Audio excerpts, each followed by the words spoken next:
Heavenly Places, a devotional by Ellen G. White. Each in his place, August 9th. With good will doing service as to the Lord and not to men. Ephesians 6, verse 7. The Lord is acquainted with us individually. Everyone born into the world is given his or her work to do for the purpose of making the world better. Each one has his sphere, and if the human agent makes God his counselor, then there will be no working at cross purposes with God. He allots to everyone a place and a work, and if we individually submit ourselves to be worked by the Lord, however confused and tangled life may seem to our eyes, God has a purpose in it all, and the human machinery, obedient under the hand of divine wisdom, will accomplish the purposes of God. As in a well-disciplined army, every soldier has his allotted position and is required to act his part in contributing to the strength and perfection of the whole. So the worker for God must do his allotted part in the great work of God.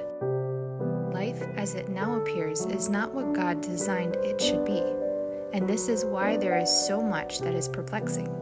There is much wear and friction.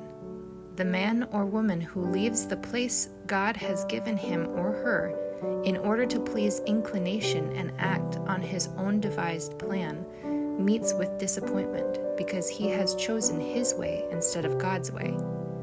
There are those who accept positions of responsibility but fail to sense the responsibility and thus do haphazard work without at all understanding its character. Others accept a work for which they have no fitness. Other individuals study to have their own way and work out their own plans, and God erects his barriers and does not allow them to do as they would.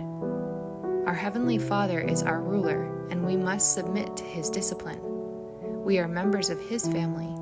He has a right to our service, and if one of the members of his family would persist in having his own way, persist in doing just that which he pleases, that spirit would bring about a disorder and perplexing state of things.